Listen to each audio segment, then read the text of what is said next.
I'm going live here, everybody. We've got a skeleton crew on hand, but that's great. I love intimate settings.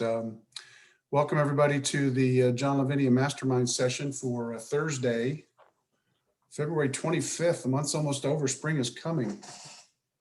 Welcome everybody that's on here. The early arrivals: Gail and Mark, Ivier, Linda, Sandy, and Jody. Hey, Bill, good to see you, Bill. Therese, Daisy, that's everybody on the front page. We've got 16 people here. That's a good number. 17. We're Lindsay just popped on, so we're winding the number up. We want everybody this weekend to think about to give good positive thoughts to Ivier. She's moving on Saturday. We want we know how that can sometimes be stressful, because we all probably tend to try to do that last minute, end up sleeping on boxes. I was talking to Ivier earlier, and it's funny when you start to pack and you go into a room, you take the box out, you go back in, and you wonder who the hell is putting more stuff in that room. Why is this room not emptying? Why can't I get everything in the truck in one trip, type of thing? So anyway, so my topic today is it's just one big test, isn't it? Life.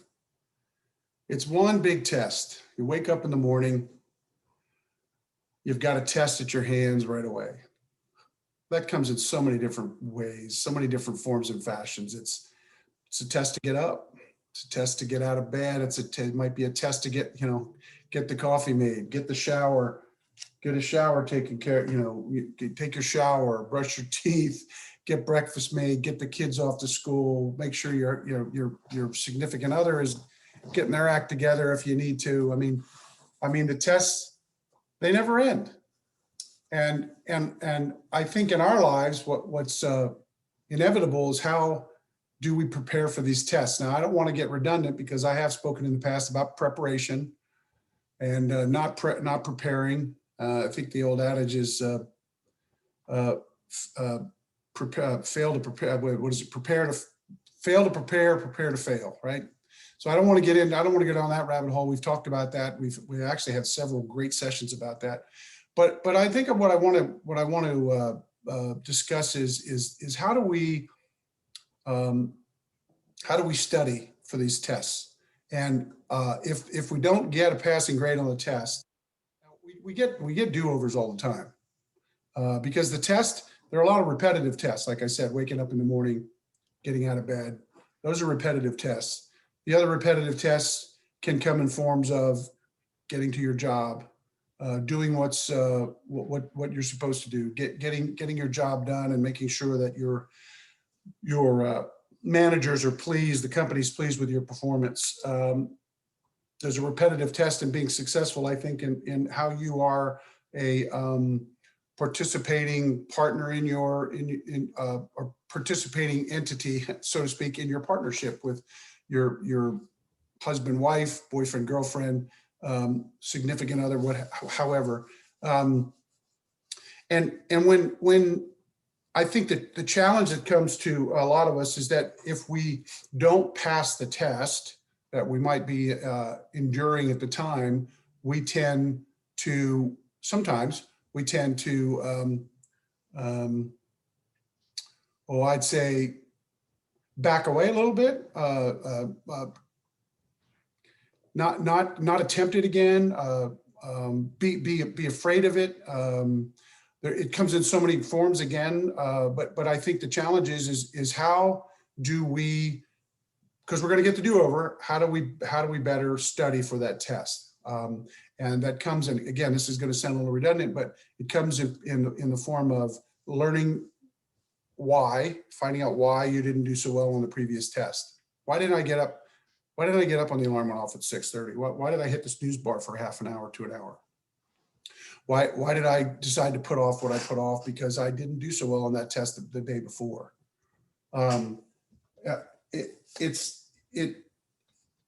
The tests come in so many forms, as I've said before. I mean, a test could be, how in depth is your test? Is it a death in the family? Is it a surgery? Is it Is it a car accident? Is it a presentation that you have tomorrow for something like this?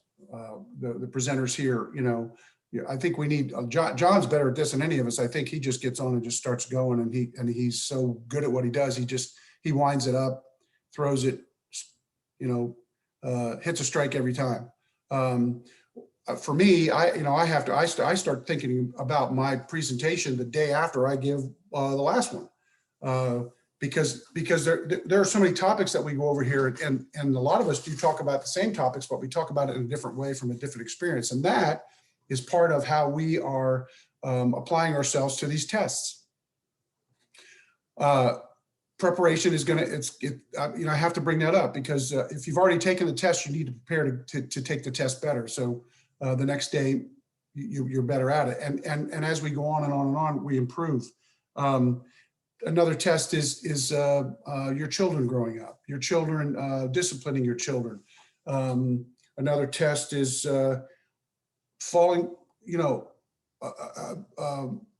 writing down and trying to accomplish your dreams. Not doing so well on that test would be falling short of that dream. So how do I get to the end game? How do I get to where I want to in my dream, which is that's part of that test. I think you have a series of tests and it's followed by a final, right? But we have many finals. Those finals, right? You have these term tests, which are all the things I just listed. And as you go along, your final test may be how am I going to be successful at that? And when we're I think dealing with each other on a daily basis, the test is how can we be compassionate? How can we be kind? How can we be a listener, not a talker? I think a big test for me, in my view, is I need to listen. My dad used to say, listen with your ears, not your mouth. So my tendency is to listen with my mouth a lot of times. I have to step back, review my notes, and I have to retake that test every day. And I'm in sales. So part of what I do is listening to solving a problem, not trying to sell a product. So I need to listen and ask questions and then listen to see what the problem is. So that's kind of the test. That's the studying. That's going over your notes every day and figuring it out. In other cases, it might be, in Bill's case, when he was a policeman every day, get up in the morning. He's going to be faced with a lot of mundane, day in and day out, stuff that he can do in his sleep. And then all of a sudden he's out in the field and something happens where he's never experienced that before in his life. Although he has to reach back on his notes and his training, which are his notes, to be able to pass that test that comes up out of the blue unexpectedly. And how do we handle those things that come out of the blue? Moving, for example, that's a test for EVA. How well will she prepare for that? How far in advance will she study for that move?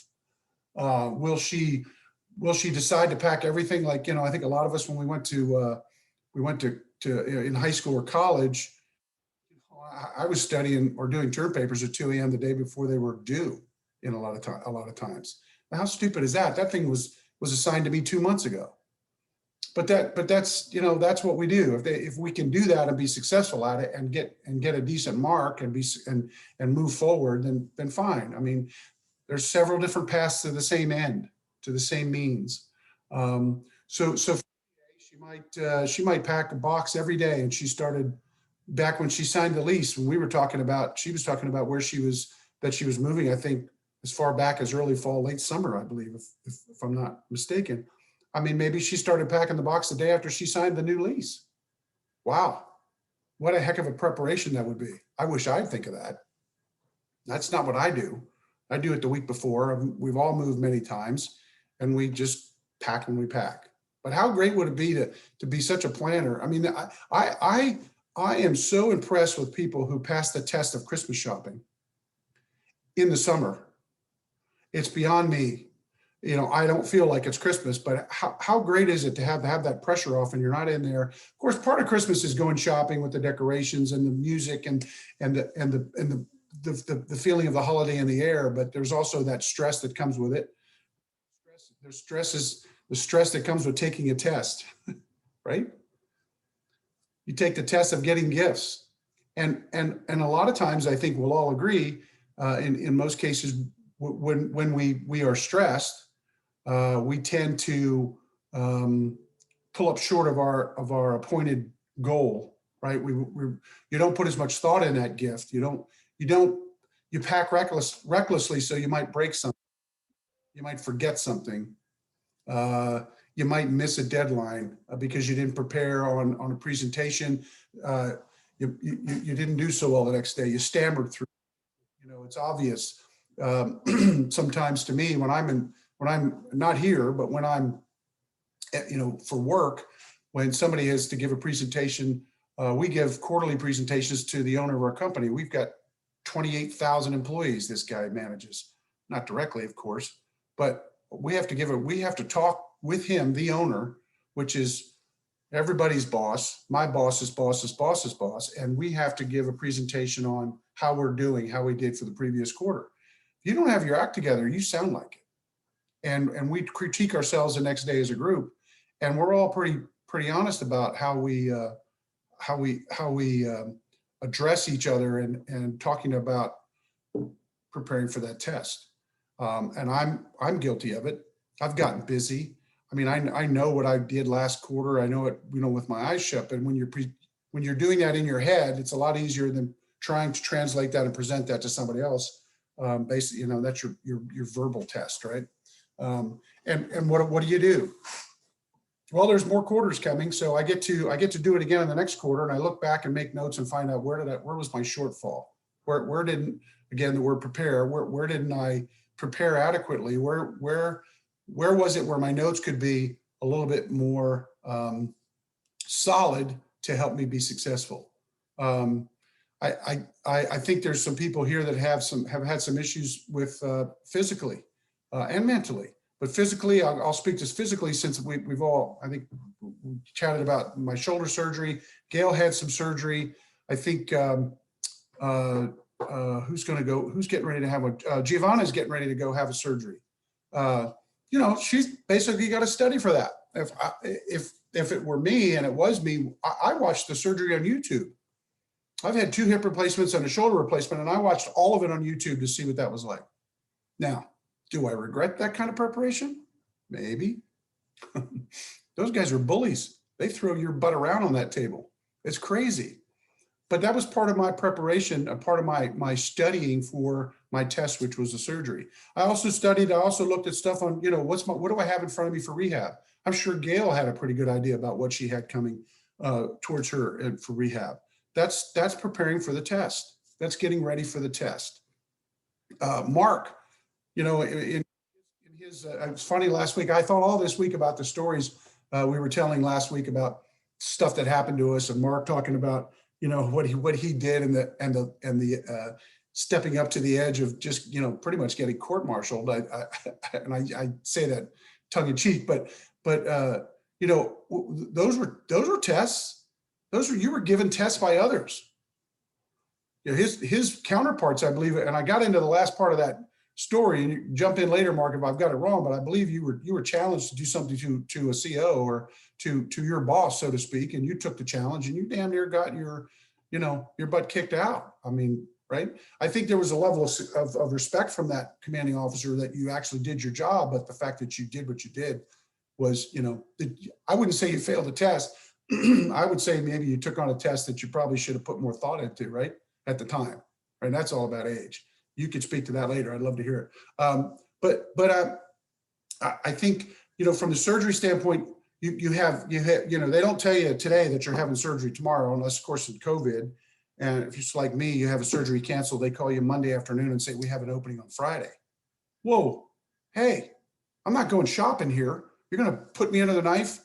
I need to kind of mentally prepare for this and get ready for this. But if you don't take the opportunity, then who knows when I would have had that done. And as it related to insurance, it could have been, if they did it later this year, it's domino effect. All kinds of things could happen. So we're all very adept, I think, as being entrepreneurs, smart people on here.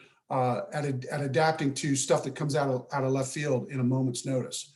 But the best part of all this is to, when you know what you have coming your way, whether it's any of the things I listed before, whether it's surgery, whether it's retirement, whether it's a change in job, it's a move, it's any of the things I've talked about, you need to study. At the end of the test, again, we get to take them over, because by and large, a good percentage of the tests we take, we have every day. So I wanted to, I didn't want to take a whole lot of time talking about this, because I think we all have many tests each day that we deal with. I'd love to hear from some people to see just how they handle those tests. How did you handle the retake? How well did you do in the retake? I'm going to be quiet now, and I would love to hear from some experiences if anybody would love to tee it up here. Okay, Lieutenant Dan. Lieutenant Dan. Yeah. Thanks, Jamie. This is actually a great topic, and I was doing a little bit of just a little post-it note writing with some of these things. Testing, it's things that kind of came to mind.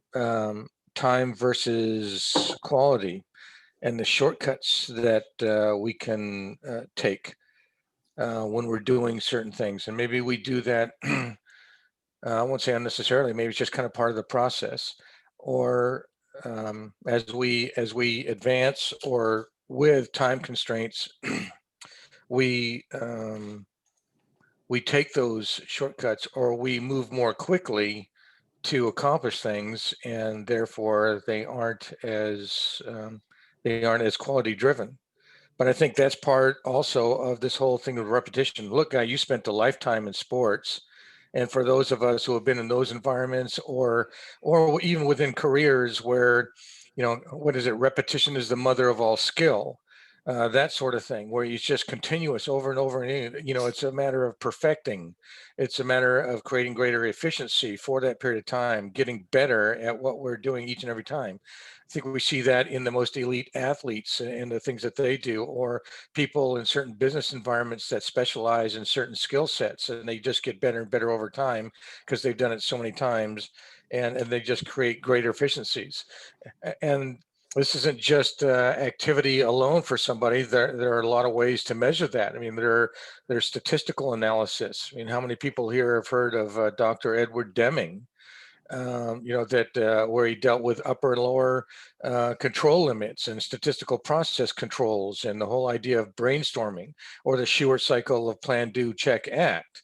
I mean, all these things in our testing in life, these tests are ways to measure how our efficiencies are improving, how our activities or the processes that we do are getting better. And certainly within business, we deal with that too.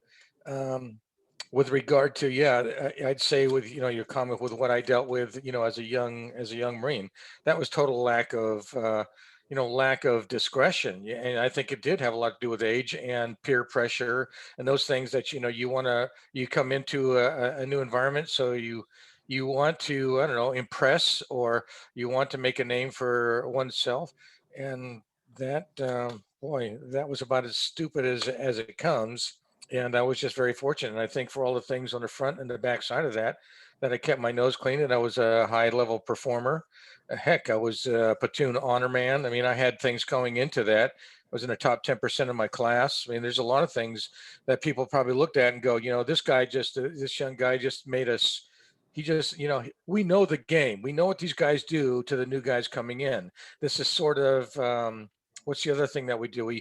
This is testing the waters. This is a way to see whether or not you have the guys who've been there a little bit longer, see if you are going to if you're going to be one of them, so to speak.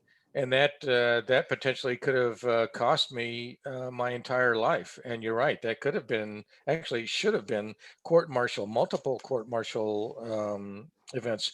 But I think for those who are, who've been around longer, that's the test too.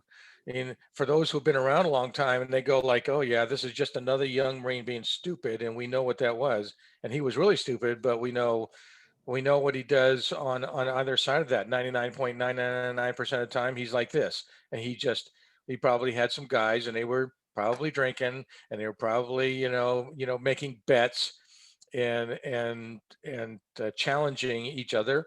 And he took people up on a challenge and he's the new kid on the block. And some people just wanted to see if he would do something that they knew was entirely idiotic, but they just wanted to see if he would do it to kind of be part of the platoon. And I took them up on it, and I got away with a big one. Yeah. And I didn't test the waters as much through the years after that. Yeah, did I make a few more faux pas? Of course, we all do. We're all making mistakes along the way. But just heck, it doesn't matter even to this day, man. We're still being tested. We're always being tested all day long. And I like your approach on getting up in the morning, making the coffee, getting your significant other off to out the door. All these little things. If I were to look at them as, oh, this is a test, this is another test, I I may take it a little bit differently, but these things become so appropriate. I guess we don't really fully appreciate how much of a test it is until we realize whether or not we're actually following through, and this becomes just the mantra of the moment that we're doing over and over and over again. We just don't even think about it, and then something in the process or in the procedure or in the movement through the day changes that puts a little, puts a little, puts a, something into it that says, oh, now you have to make a change to this, now you have to do this. And all of a sudden, this is like, oh, no, no. Now there's the test. They're the real test. We play sports. I certainly didn't play to the level that you did, Jamie, but I do understand the sport of football.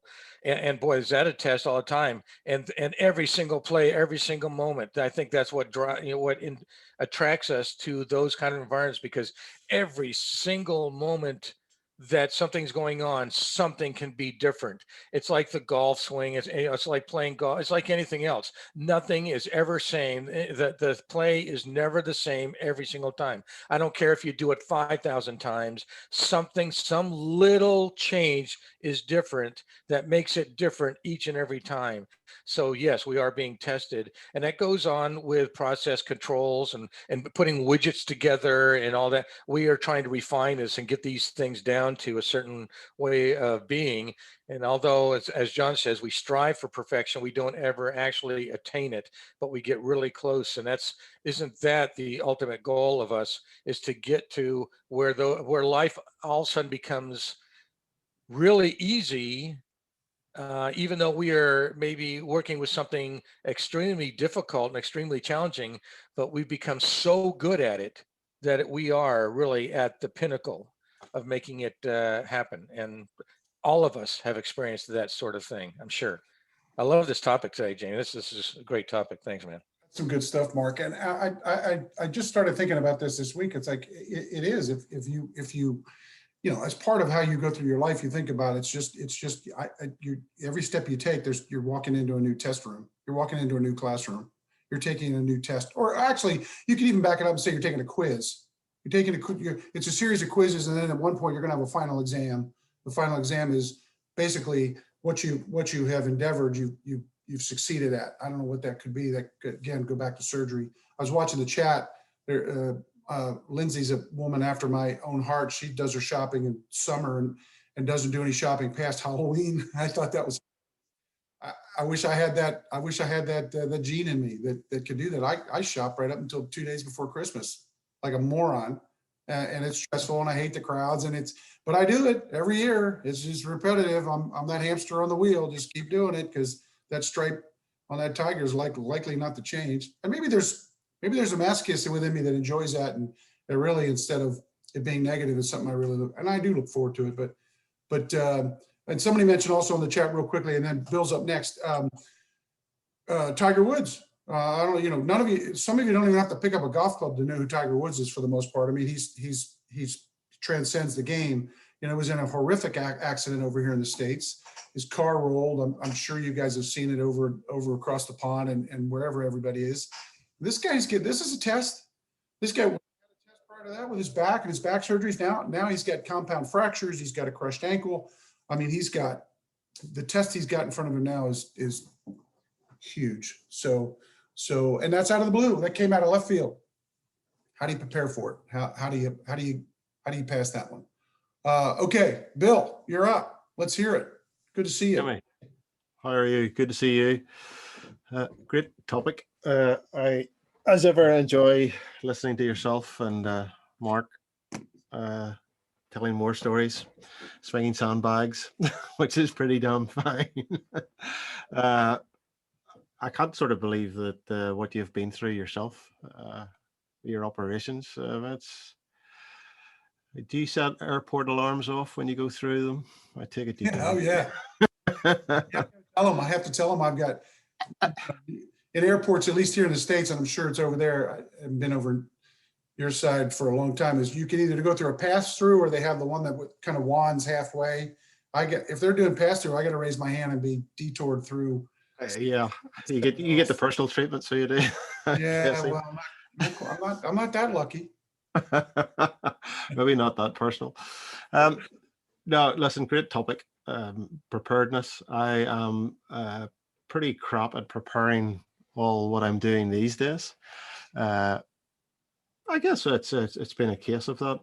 I never really prepared for school or exams or anything. I really wasn't interested. I would rather be outside having fun in the sunshine or even in the rain sometimes. But it was a different ethic, obviously, in work. You had to be prepared. And I think the preparedness that you talk about, especially when you mention Tiger there, I mean, when you get blindsided by something, that's when it tells you whether or not you're prepared for life generally. Because unfortunately, the vast majority of people, and I say unfortunately because it is in a sympathy sort of tone, that they are unprepared, not through any fault of their own. It's just how they have led their lives, or lives have panned out before them. And when something does come along that blindsides them, then that's particularly harsh for them. It knocks them totally out of sync. And this is what you find difficult. I guess I am easier prepared for being blindsided than being prepared for knowing what I should be doing. I'm a bit of a lazy SOB on occasions, and that is to my detriment. I am very much in your school of thought of lastminute.com for Christmas shopping. Sometimes it's late on Christmas Eve, but it all adds to it. It's good for it's good for you in football practice. It would have been good for me in rugby practice, beating your way through the scrums of people that are hoarding to try and get the last minute present that you want or whatever. But you've got to be prepared. I think a lot of people could learn a little more preparedness, and I guess that depends on what you do with your life. Whether you decide to take courses in something completely different from what your norm of your life is, or playing a sport. I mean, you mentioned golf. I don't know. There's a golf course up behind me where I live. And it really looks like a plowed field, because I guess most of the people that play on it can't really play golf. They go out and hack up the grass all day long, so they do, for want of a better word. And you will, on occasions when walking past here, the odd swear word coming out, and maybe a club flying in the air. But I think that's par for the course, as they say. But I just think that I know what I could do a lot more to be prepared now for the business side of things. But I am now started getting my act together in that in a lot better fashion. And I just think that's a learning curve for me. So whilst I have that opportunity, I'm going to take it and work on it. So thanks, Jaime. Good topic. Very good. Yeah.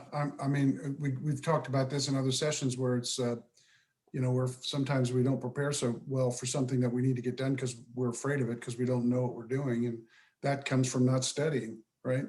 Perfect. We don't do all the Absolutely. tests, right? I mean, we're afraid of the test coming up. I'm afraid of this presentation today because I got bogged down on a bunch of minutia and then I decided to just get on here and flail for however long. Well, you flailed pretty well, so you do, Jimmy. I mean, I hope I flail good, but I hope any of us flail good. But like I said, it's almost like when you go for a job, if you need the job, that stress of having to get a job is written all over your face. I think in some cases when you're studying, when you have to take a test, it's very evident on your face and how you're presenting that you didn't study for that test or what you have going on. So that's good stuff, Bill. Gail is up. Hi, Gail. Good to see you. Hi. Nice to see you too, Jamie. How is your shoulder? It's getting better. I'm not wearing a sling anymore and I'm doing exercises and things, but it still hurts quite a bit. I've got to be careful, but it's a lot better. Thank you. Good. Yeah. But I wanted to say, my oldest daughter, Natasha, is a special education teacher and she works in a charter school in Newark, New Jersey, which is quite a dangerous area. But the school, the group that she belongs to, 99% of their students go on to graduate and go to college. But the teachers, once a month, they have somebody from the upper part of their schools comes to visit each classroom while they're doing a lesson. They are videotaped, and then afterwards they have a meeting with Natasha or whoever the teacher is, and ask the teacher, what do you see here? What do you think you can improve on? And they have to come up with suggestions of what they think they can improve on. And then they're given suggestions of what the other people think that she could improve on as well. And it makes, in the beginning, it's very, very difficult, especially if you've come from the public school teaching thing and then come into this type of school where it's very, very strict with what they do and everything, but they are so prepared and they learn. And my daughter is, she plans everything to the minute. And sometimes it's annoying. Stefan is on there. I think he can attest to that. But in other times, it's just amazing how prepared she is and how things go. I wish that I could have some of that. And I've found in my life, sometimes I do prepare and I study and I pass the test because I'm able to go on and do things. But then on other times, I'm not. I'm like you, Jamie. I'm going to start every summer and start buying Christmas gifts. And then 2 days before, I'm running around trying to get it. This past Christmas, I did it all online and it was so much easier. But it's an up and down journey, I think. And I have to keep working on myself and it's not always easy. But I don't know where my daughter got her planning and everything and being organized. She's just amazing in that respect. So that's it. That's what I wanted to say. Thank you, Gail. Thanks, and good luck with the shoulder. Thank you. I'm so livid. I know what you're talking about. Talking about teachers, I was always amazed growing up at how teachers every single day had a new lesson plan, and just had a lesson plan that was tight. Right. And that was all about preparation. I don't know if I never knew if they had a book, on the shelf that it was, hey, this is intro to lesson plans. And they just took a template and I don't care what they did, but they always, my teachers always seemed to be prepared and the end result was me being educated to and to speak to your daughter and having that preparation. It's amazing. That's somebody preparing for the test of teaching somebody every day. Yeah. Not to mention that they're giving tests themselves, right? Mm-hmm. Yeah. Yeah. Yeah. She's upstairs now working on the computer with her students because they can't go into school yet. And she's up there 5 days a week, sometimes from 7 a.m. till 6 p.m. The schedule varies, but she's always prepared. Yeah, and can you imagine that? Talk about a test coming in from left field is COVID and being a teacher and doing remote learning with your kids on Zoom. Like my daughter has certain days she has Zoom classes, and then some days they call it live and they call it on demand. She still has to do work on the day she's not actually on a live Zoom, and those teachers are having to, and they have to turn in their work, and they do it through Google. I forget what there's a platform here that we use it, and you know, if they don't get on or turn it in, it's actually they get an absence if they in that day, and the teachers are having to monitor all that. And I mean, Yeah. imagine that pivot is amazing, and to be successful. And your daughter, you know, kudos to her and every teacher that I've ever. They should be paid a lot more, and also they should be with that group that can get the COVID vaccine, because if they're pushing to get kids back to school, but the teachers are not on that list of the first group of people to get their vaccines. I think they should. I know. Yeah. That's a topic for another time, believe maybe on our Fridays. Okay. Anyway, I appreciate that. Thank you. And again, kudos to your daughter. I got Cyril up next. That's the only hand I see for now. Cyril, good to hear from you. Hi, Jamie. Can you hear me all right? Can you hear me all right? Yep, absolutely. Cool. Interesting subject, this one.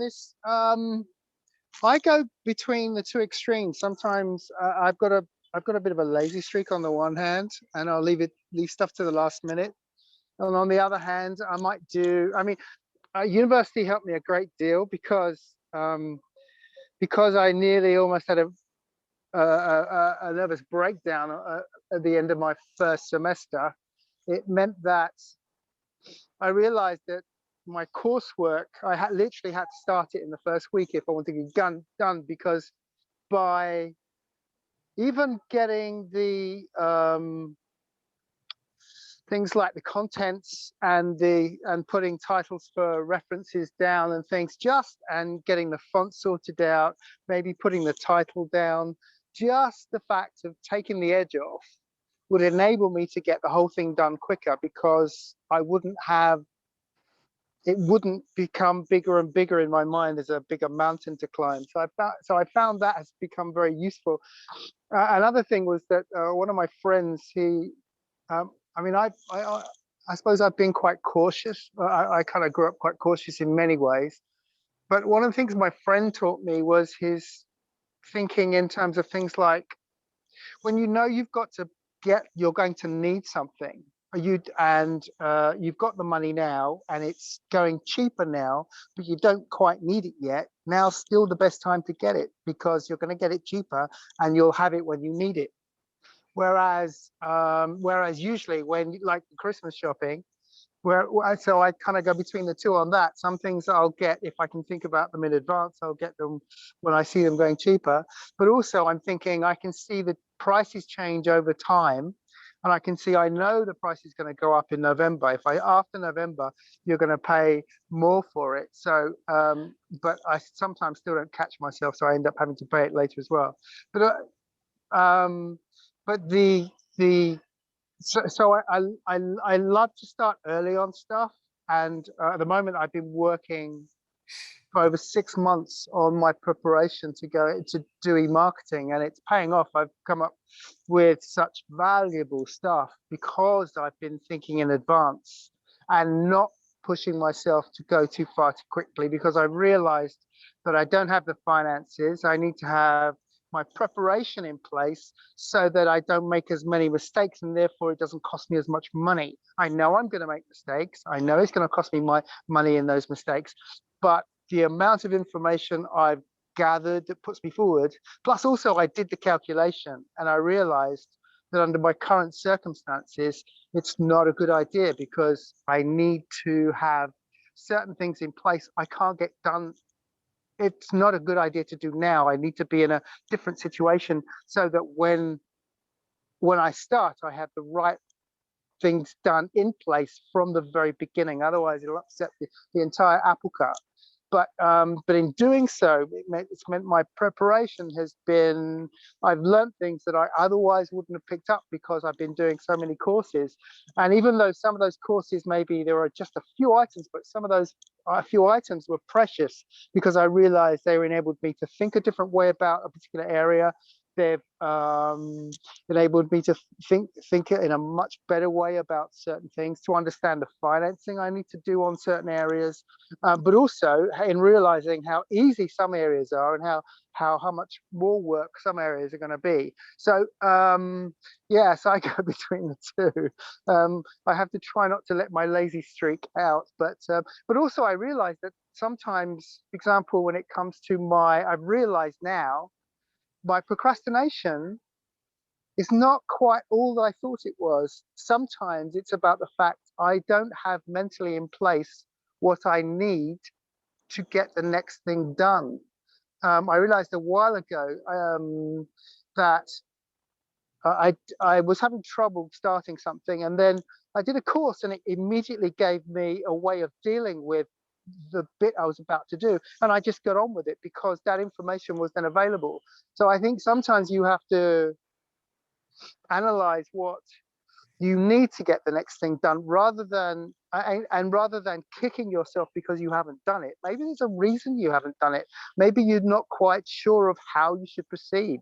So yeah, I've learned a few things like that particularly over the last 6 to 9 months, which has been very helpful. Thanks, Jaime. Cool. Absolutely. Thanks for the input, Cyril, as always. I appreciate that. I don't see any more hands up. I'm going to make one final comment here. It's like, for me, again, I'm just thinking through this, that, it's a series of quizzes. And at the end of the day, when you look in the mirror, the final exam is, how well did you do that day?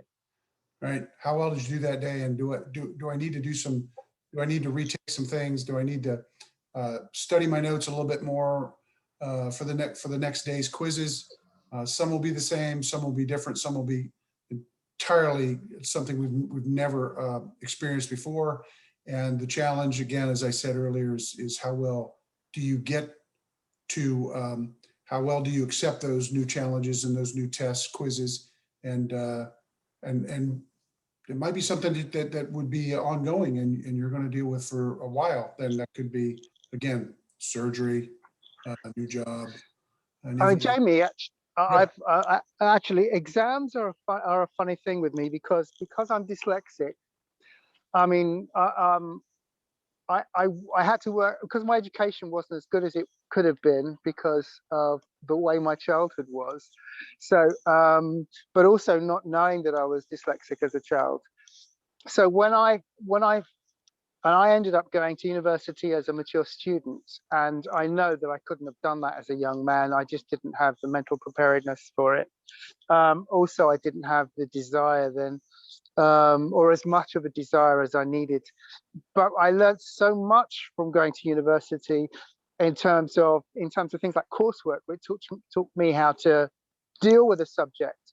But one thing I never really learned properly how to do was exams. I mean, if I loved the subject, I could get A's, but other areas, because of my dyslexia, or if I just rushed in to do the exam, my mind would go blank, and that was it. That was it for that exam. It was gone. So, but I also realized from watching one of my ex-partners that her preparedness for exams was far superior to mine. So I also realized that part of my problem was also my lack of understanding and to be honest, at university, I spent a lot of time studying how to study, a lot of time. I mean, in terms of mental preparedness, psychology of preparedness, how to try and work out the best ways in terms of my brain works to try and make that function, to get that to work properly. So, but even so, if I rushed into exam, that was it.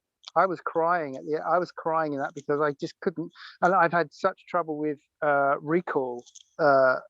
Whereas if I'm free associating, talking to somebody, my mind will come up with things I would never have thought of. But in an exam, my mind goes blank. So whereas because I learned really well how to study in terms of coursework. And then I had a girlfriend at the time who was really academic. I mean, she was amazing, and she does amazing things. She's now like the head of Apple European department, and she taught me so much about my coursework, but I could never get to grips with exams. It was hit and miss every time. So yeah, I have a the whole area is a bit topsy-turvy for me, because on one side I can make it work, and on the other side I don't know if it's going to work or not. So yeah. Jane, thank you. Yep, you're welcome. Absolutely. Well, I don't see any other hands. Anybody that's would like to jump into your anything pressing, going once, going twice? Oh, Mark's back on. What do you got, Mark? I just take a moment here, Jaime. Tonight, I'm doing the global strategic and tactical marketing. I'm going to be moving more towards the tactical side of things now, and really, I found some information. So anybody who's interested, I'm kind of following on the coattails of Emma and what she provided earlier this week. And what I want to get into is really using some of the e-commerce data that we identify for growth opportunities and how that would apply to people's businesses. And although I can't really go into the how to customize necessarily, or the uniqueness of each person's business, I think the data that I provide tonight from some like Euromonitor and people like that will be beneficial, at least to help people kind of decide, how do I really want to move, and what kind of things do I want to move into for 2021. So that's kind of where I'm going for tonight. Well, hopefully it'll be helpful for people. Okay, thanks for the input. I was Yeah. some housekeeping real quick and mention you and the general yoga and relaxation at 3:30, and you coming up at 8, and those are all Eastern times. Don't see any more hands, so we'll end early today. Go out and pass those exams, those quizzes, and pass that exam at the end of the day, and tell somebody you love them. Good to see everybody. See you tomorrow. Have a great day.